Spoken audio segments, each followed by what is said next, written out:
The sun over California hangs low and glassy, painting the Pacific in silver streaks. I'm inside Alaska Airlines Flight 261, a McDonnell Douglas MD-83, cruising north from Puerto Vallarta to San Francisco before heading home to Seattle. 88 souls fill this narrow tube of aluminum, families returning from holidays, flight attendants collecting cups, two seasoned pilots guiding a plane they've flown countless times before. There's nothing extraordinary about the moment. Yet that quiet ordinariness is what will make the hours ahead so haunting. Captain Ted Thompson and First Officer Bill Tansky chat easily, noting clear skies, calm air, and a smooth climb to 31,000 feet.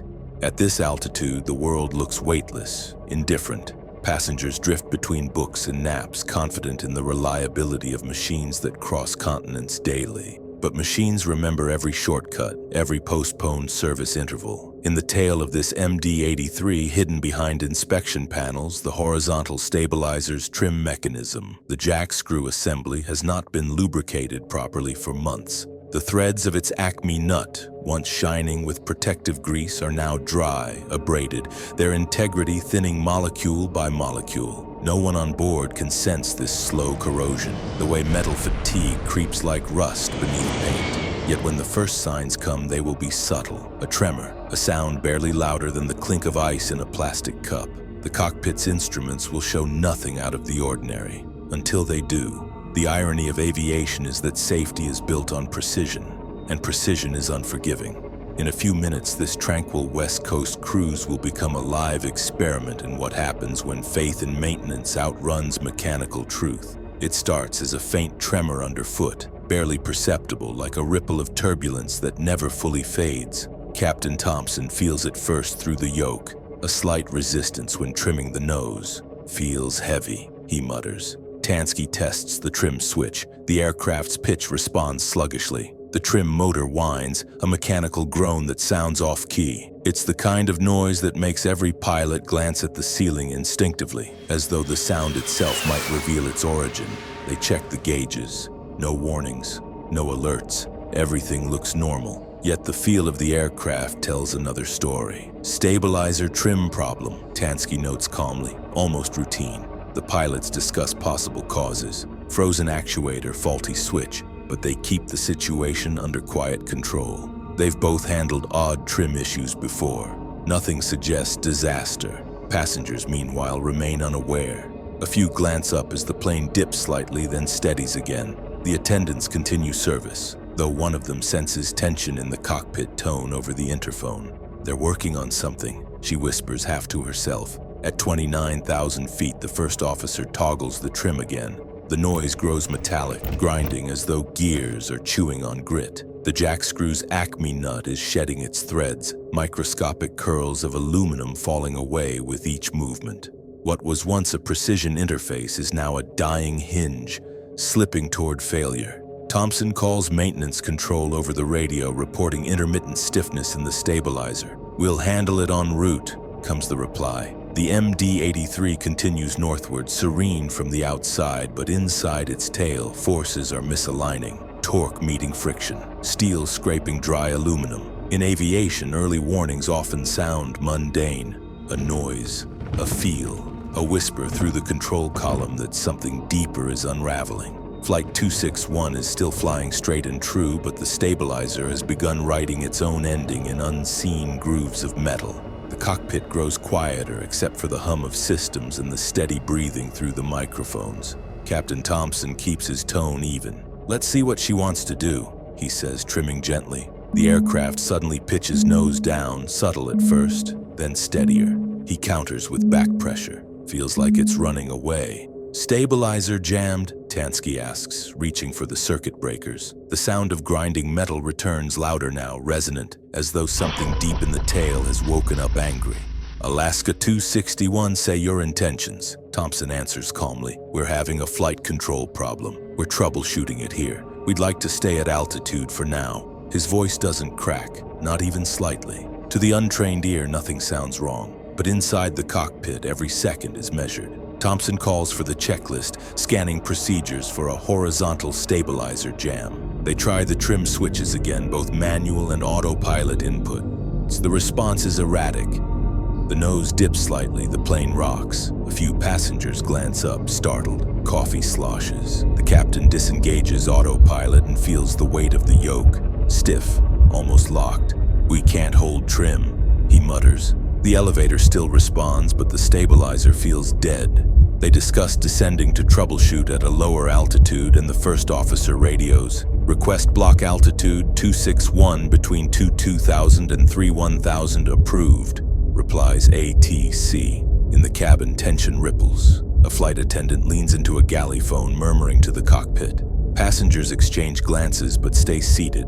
Turbulence is common after all. But this isn't turbulence. It's mechanical uncertainty. The crew hand flies, alternating control. They keep their composure, professional and deliberate, voices steady even as the nose wobbles. "It's controllable for now," Thompson says, half reassurance, half hope. In that silence between transmissions, you can almost hear the strain of metal, threads holding, bending, whispering the sound of impending failure. At 17,000 feet, the MD-83 begins to tremble like a living thing resisting control. Thompson grips the yoke.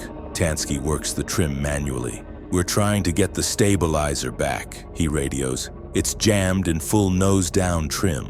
They fight the pitch, muscles tight against the hydraulic resistance. For a brief, miraculous moment, the aircraft steadies. Then comes a crack, deep and metallic. The sound of metal surrendering after decades of trust.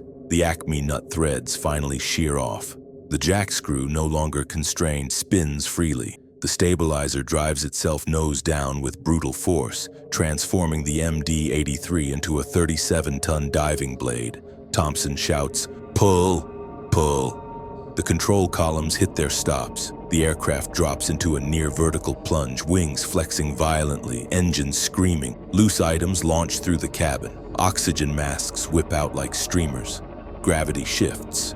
What was up is now forward. Passengers cry out, some in prayer, some in disbelief. ATC calls, "Alaska 261, say intentions." Silence follows.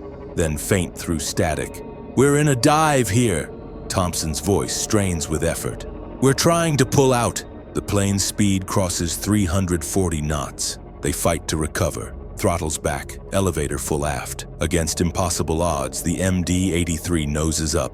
For 13 agonizing seconds, they stabilize inverted upside down, flying knife edge above the ocean. "Push, push, push," Thompson commands, trying to roll upright. The sound of the tail assembly failing again drowns his words. The aircraft tumbles, cartwheeling through the sky, the Pacific rushing up like a mirror of steel. A final radio fragment. "Ah, Mayday, Mayday, Alaska 26. Impact comes at over 300 miles per hour, breaking the plane apart instantly. On the radar screens at Los Angeles Center, the blip vanishes. In the water below, a spray of debris spreads across the gray surface, then settles into stillness. By the time rescue helicopters reach the scene, only fragments float. The Pacific has swallowed everything else. All 88 souls aboard Alaska Airlines Flight 261 are gone. Investigators from the NTSB arrive within hours. The recovery operation is meticulous and grim. Divers retrieving twisted sections of fuselage, technicians tagging pieces with fluorescent tape under floodlights. Every screw, every hinge, every scrap of the jackscrew assembly is photographed, cataloged, and tested. What they find is astonishing in its simplicity. No sabotage, no weather, no pilot error. Just a threaded nut, worn to dust. The Acme nut's bronze threads had eroded from lack of lubrication. Each maintenance cycle delayed to save time had cost invisible microns of safety. By the final flight, the threads were nearly gone. The jackscrew turned, slipped, and stripped itself clean. The stabilizer had no restraint left, no fail-safe backup, no second line of defense. Investigators also uncover another truth. Technicians had reported trouble greasing the jackscrew months before. The maintenance schedule had been extended beyond the manufacturer's recommendation. What should have been a routine lubrication every 2,500 hours stretched to over 8,000. Small paperwork choices had become fatal design decisions. The aftermath reshapes aviation maintenance forever. The FAA orders new inspection intervals, stricter oversight of trim systems, and better fail-safe mechanisms. Airlines revise procedures. Engineers redesign stabilizer controls to prevent single-point failures. In hangars across the world, mechanics run their hands over jackscrews with new reverence. Families gather on California's coast each January 31st, facing the ocean where Flight 261 vanished.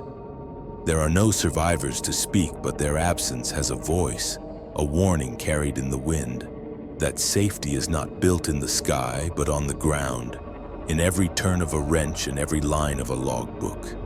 Flight 261's wreckage rests beneath the Pacific, its silence reminding us that neglect, not nature, is often aviation's deadliest force. Another similar case is that of the Ethiopian Airlines MAX 8. To see it, just click here. See you there.